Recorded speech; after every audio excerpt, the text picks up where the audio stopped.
Committee ఇస్తామనే ఉద్దేశం ఉన్నారు కదా, అలాంటి ప్రస్తావన లేని కమిటీ ఇస్తాం ఆలోచిస్తాం మరి ఎంతవరకు ఈ రోజు కూడా మరి ఇక్కడ ఉన్నటువంటి మేనేజ్మెంట్ కూడా మరి సమ్మె చేస్తుంది, మరి న్యాయమైన సమ్మె ఆలోచించకుండా ఈ మా మీద ఉన్నటువంటి కోపంతో మొత్తం బస్సులను బయటకు పంపించి కండక్టర్ లేకుండా ఫ్రీ, ఆడోళ్ళకు మొగలు ఫ్రీ అని చెప్పి బస్సులు ఇస్తా ఉన్నారు సార్.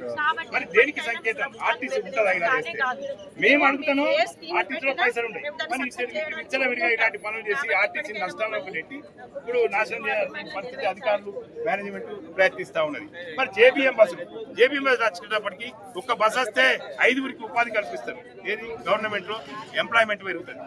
మరి ఆ జేబీఎం బస్సులు 50 లక్షలు, ఒక బస్సుకు 50 లక్షలు సబ్సిడీ సంతకం ఉంటాయి. ఆ 50 లక్షలు సంతకం ఇచ్చినప్పుడు మరి మా లక్ష్యం వల్ల మంత్రి గారే చెప్తున్నారు, మా లక్ష్యం వల్ల మనకు లాభం వస్తుంది, మనం లాభాలలో ఉన్నాం. లాభాలు ఉన్నటువంటి సంస్థ మరి జేబీఎం కల్పిస్తుంది, అవసరం ఏమున్నది? మరి నువ్వే కొనుగోలు చేసి మరి ఈరోజు ఒక బస్సుకు 5 అది నిరుద్యోగం ఉంటుంది కదా. అంటే దీని అర్థం ఏంటంటే ఇంటెన్షన్ గా ఆర్టీసీని మెల్లమెల్లగా ప్రైవేటీకరించడం జరుగుతూ ఉన్నది.